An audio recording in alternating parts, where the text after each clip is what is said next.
It's funny, the things you think you'll remember. You assume it'll be the big moments, the birthdays, the holidays, the proud milestones. But sometimes, the moment that changes everything, the one that's burned into your memory forever, is a quiet one. A single sentence. A look in someone's eye. For me, it all started with a phone call I almost didn't make. My son, Daniel, had been with his girlfriend, Sophie, for a few years. I knew they were serious, talking about the future, and I was thrilled. I'd always wanted a daughter, and Sophie? Well, Sophie could be very charming when she wanted something. I was calling to ask if they'd finally set a date. I had a dress picked out and everything. Sophie answered the phone, and her voice had a strange, cheerful edge to it. I asked her, "So, any news on the big day?" There was a pause. Not a long one, but just long enough for me to feel a knot tighten in my stomach. Then she laughed, a little high-pitched sound. "Oh, Clara," she said. "The wedding was yesterday. We decided to keep it small. We only invited special people." Special people. The words just hung there in the air. They didn't feel real. It was like she'd thrown a bucket of ice water in my face.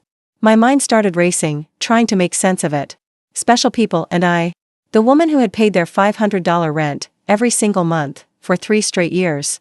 I wasn't one of them. I was the woman who had bought every single piece of furniture in their house, from the sofa they relaxed on to the bed they slept in.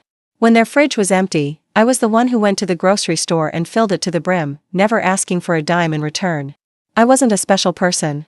I was a utility. A convenience. An open wallet. I remember just standing there in my own living room, holding the phone, feeling like it weighed 1,000 pounds. I could hear my son Daniel muttering something in the background, but I couldn't make out the words. He wouldn't come to the phone.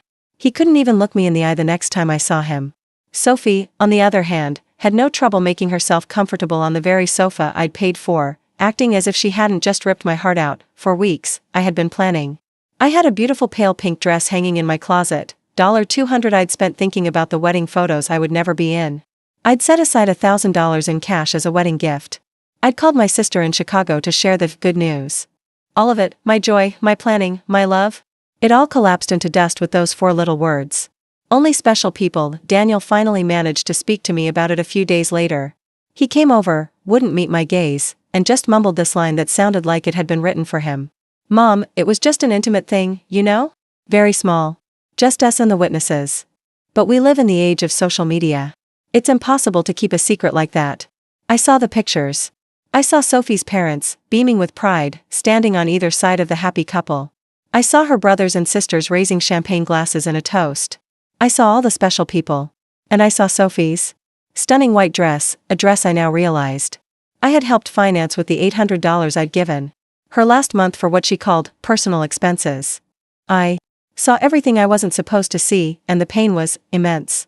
But underneath the pain, something else was starting to grow. Something cold and hard and quiet. Exactly 1 week after that humiliation, my phone rang. It was Sophie. But the smug, confident tone was gone. Now, her voice was thin, laced with panic. "Clara?" She started, her voice trembling just a little. "The rent is overdue. The landlord is getting really nasty about it. He said if we don't pay him by the end of the week, he's going to evict us." She took a shaky breath. You forgot to make the transfer. You forgot. As if it were my chore. My responsibility. My bill to pay. I let the silence stretch. I could hear her breathing on the other end, getting faster. For years, the second a call like this came in, I would be filled with anxiety, rushing to the bank, moving money around, sacrificing my own needs to make sure they were okay. I remembered all the times I ate simple meals so they could go out for a nice dinner. The hobbies I'd given up because every dollar I spent on myself felt like a dollar I was taking away from them, and now, after being so thoroughly and cruelly dismissed, they called me. Not to apologize. Not to explain. But because the bank of Mom had a late payment. The audacity of it was breathtaking, and that cold, quiet thing inside me finally found its voice. It was a voice I barely recognized. It was calm. It was steady. It was final. "Sophie," I said. "Yes?" She answered, her voice full of desperate hope. I paused, letting her wait for it. "Didn't I warn you?" I said, my voice as level as a frozen lake. "I only help special people." The silence on the other end of the line was the most satisfying sound I had ever heard. For the first time in years, I wasn't the one walking on eggshells. She was. I thought, naively, that this would be the end of it. That they would finally get the message. I had no idea that I hadn't just ended a conversation. I had just fired the first shot in a war I never wanted to fight. After I hung up on Sophie, the silence was deafening. But it wasn't an empty silence. It was full of possibilities. For the first time in years, it felt like my life was actually my own. Of course, that feeling didn't last long. My phone started blowing up. First, it was Sophie, calling from a blocked number. Then from a friend's phone. Then came the texts from my son, Daniel. They went from pleading to demanding, "Mom, answer the phone. This isn't funny. Sophie told me what you said. You're taking this way too personally. Mom, we have bills to pay. You can't just cut us off." For years, a message like that would have sent me into a spiral of guilt. But something inside me had broken. Or maybe, it had healed. The part of me that felt responsible for the happiness of two fully grown adults was just gone. I deleted the messages. I turned off my phone. And I did something I hadn't done in a very long time. I sat down and thought about myself. I pulled out my old checkbooks and bank statements. I wanted to see it. Not just feel it, but see it in black and white. The cost of buying my son's affection. Let's see. $500 a month for rent, times 36 months. That's $18,000. Groceries and supplies, maybe $200 a month on average. That's another $7,200. Birthdays, Christmases, random gifts. At least $3,000. The emergency car loan they never paid back? $2,500. The air conditioner I paid to have fixed in their apartment? $600. The furniture, the medical bills I'd covered for Sophie.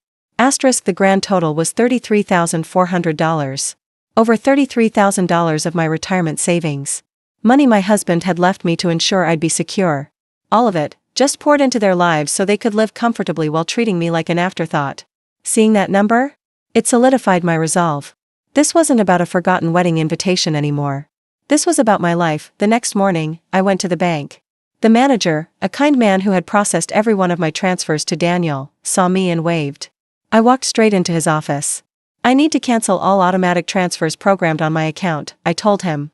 He looked surprised but saw the look on my face and didn't ask any questions. As he processed the paperwork, my phone, which I'd turned back on, buzzed relentlessly. It was like they had a sixth sense for when the money was in danger. I shut it off again. Leaving that bank, I felt lighter. Like I'd set down a heavy weight I'd been carrying for years. But I knew this was just the first step. They were desperate, and desperate people do desperate things. So my next stop was the office of an attorney, a Mr. Harrison who specialized in elder law. I sat in his office and laid out the whole story. The money, the wedding, the constant calls. I was worried he'd think I was just a bitter old woman, but he listened patiently, and when I was done, he looked at me with a serious expression. "Clara," he said, "what you're describing isn't just a family squabble. This is a classic case of elder financial abuse. And what they're likely to do next is try to take control of your assets by questioning your mental state." His words sent a shiver down my spine. It seemed so dramatic, so cruel. I couldn't imagine my own son doing something so monstrous. I was wrong. I came home a few days later from a walk, the first walk I'd taken just for pleasure in months. And I saw them. Daniel's car. Sophie's car. And a third one I didn't recognize, parked right in front of my house. My blood ran cold. They had keys. I'd given them keys for emergencies, thinking they'd be the ones to take care of me one day. It turns out the emergency was theirs. I took a deep breath and opened my own front door. And the scene inside is one I will never forget. My son, Daniel, was sitting on my sofa, the one I bought, with his head in his hands. Sophie was pacing like a caged animal. And a stranger, an older man in a crisp gray suit, was standing at my dining room table, shuffling through a stack of my personal papers. My bank statements. My bills. My life. What is going on here? My voice was louder than I intended. They all froze, looking at me like I was the one who was intruding. The man in the suit stepped forward, a practiced, fake smile on his face. "Mrs. Richter," he said, extending a hand I refused to shake. "I'm Mr. Davies. I'm a family law attorney. Your children contacted me. They're concerned about your mental well-being." "My well-being?" I shot back, snatching my papers off the table. "What about my privacy? You have no right to be in my house, looking through my things." Daniel finally looked up at me, and the innocent eyes of the little boy I raised were gone. They were replaced with the cold panic of a man about to lose his allowance. "Mom, we're worried. Your behavior has been so strange. You cut us off financially without any explanation. We think you might need professional help." Sophie rushed over, trying to take my hand. Her touch felt like ice. "Honey," she cooed, her voice dripping with fake sympathy. "We know you're under a lot of stress. At your age, episodes of confusion are perfectly normal." And just like that, I understood. Mr. Harrison's warning echoed in my ears. This wasn't a visit. It was an ambush. This was their next move. If I wouldn't give them the money willingly, they would try to have me declared mentally incompetent and take it all. I am not confused, I said, my voice shaking with a rage I hadn't felt in decades. In fact, I have never been more clear in my entire life. And you are all going to get out of my house. Right now. Mr. Davies, the lawyer, just sighed, as if he were dealing with a difficult toddler. Mrs. Richter, your children have a right to intervene if they believe your ability to make sound financial decisions is impaired. And that's when Sophie, my lovely daughter-in-law, finally let the mask slip completely. Her face twisted into a snarl of pure frustration. You can't do this to us, Clara. She spat. We made plans based on your support. We have obligations. She took a step closer, her voice dropping to a low, venomous hiss. Everything you have is going to be ours one day anyway. We are just speeding up the process. There it was. The truth, uglier and more brutal than I could have ever imagined. I wasn't their mother. I was a bank account they were waiting to inherit. An obstacle. As I stood there, staring at the faces of my son and the woman he married, I realized this was no longer about money. It was a battle for my life. And they had just made it clear they were willing to do anything to win. When I finally got them out of my house and locked the door behind them, the silence was deafening. But it wasn't peaceful. It was the eerie quiet before a storm. They had shown me their plan. They weren't just trying to guilt me into giving them money anymore. They were going to try and take everything by declaring me unfit to manage my own life. My son, my own flesh and blood, was trying to erase me. That night, I didn't sleep. I made a plan. The next morning, a locksmith was at my house changing every lock. The day after that, a security company was installing cameras around the perimeter. It felt absurd, installing a security system to protect myself from my own child, but Mr. Harrison, my lawyer, said it was necessary. We had to document everything, and thank God we did. They started driving by my house several times a day, just cruising past slowly, watching. It was unnerving. But I wasn't alone anymore. I'd met my next-door neighbor, a wonderful woman named Grace. She'd seen the commotion with the lawyer and had come over to check on me. It turned out, she had been through something eerily similar with her own family years ago. She became my rock, a reminder that I wasn't crazy and that setting boundaries was an act of survival, not cruelty. Their next move was even more sinister. One morning, my doorbell rang. On my new security camera, I saw a pleasant-looking woman holding a clipboard. She was a social worker from the Office of Senior Services. They had received an anonymous report from a concerned party that I was living in self-neglect and showing signs of paranoia. My blood ran cold. This was their attempt to build an official record against me. I almost didn't open the door, but I knew that would look worse. I let her in, and the first thing I did was call Mr. Harrison. He was there in 20 minutes. The social worker started asking me questions from her form, questions clearly fed to her by Daniel and Sophie. Why have you cut off communication with your family? Why did you install an unnecessary security system? Are you eating properly? Mr. Harrison let her finish, and then he calmly laid out his own file on the coffee table. He showed her the bank statements totaling over $33,000 in payments. He told her the story of the wedding, of the ambush in my living room, of their attempt to get me to sign over power of attorney. He explained that the security system wasn't paranoia. It was a rational response to their harassment. The social worker's expression shifted from professional concern to dawning realization. She looked at our evidence, then at me, a perfectly healthy, clear-headed woman in a clean, well-kept home. She closed her file. Mrs. Richter, she said, I see no indication that you are at risk. I will be closing this case. It was a victory, but a hollow one. I knew it was just a failed tactic. A few weeks later, the official papers arrived. Daniel and Sophie had filed a formal lawsuit in family court. They were petitioning a judge to be assigned as my legal guardians, claiming I was mentally incompetent. That was it. The final betrayal. There was no going back. Any lingering hope I had for my son was gone. I grieved for him then, for the boy I had raised, not the greedy, cruel man he had become. The day of the trial, I was terrified. But as I put on my best suit and looked at myself in the mirror, I saw a strength in my eyes I hadn't seen before. I had survived this far. I would survive this too. In the courtroom, seeing Daniel and Sophie with their lawyer felt like looking at strangers. Sophie put on a masterclass performance on the witness stand, crying fake tears as she described my supposed mental decline and how they only wanted to help me. Daniel mumbled his lies.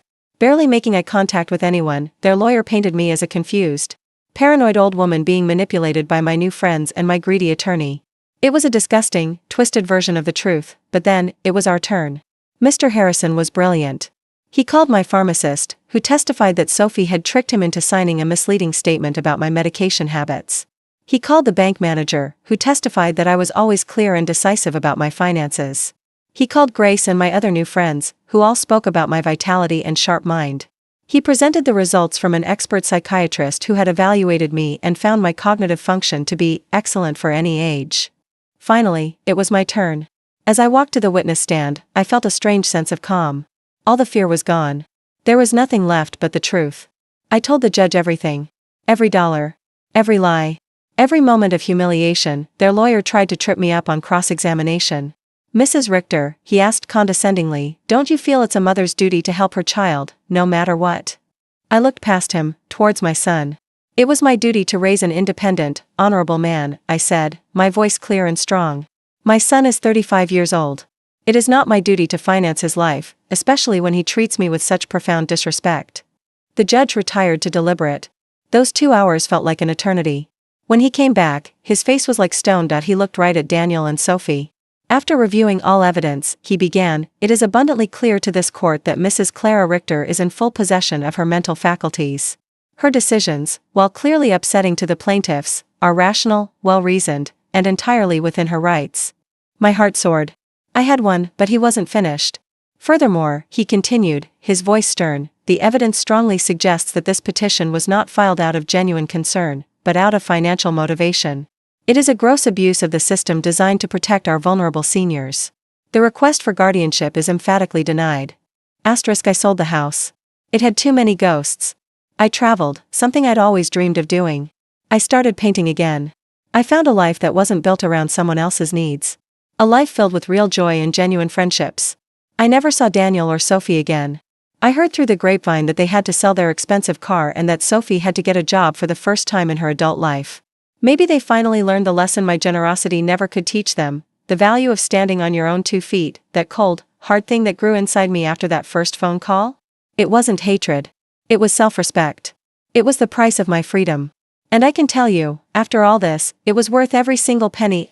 Sharing this story was difficult, but I believe it's an important one to tell. I'm so curious to hear what you think about it all. What part of this journey stood out to you the most? What would you have done if you were in my position? And if you've ever had to draw a difficult line in the sand for your own well-being, and you feel comfortable sharing, please do so in the comments below.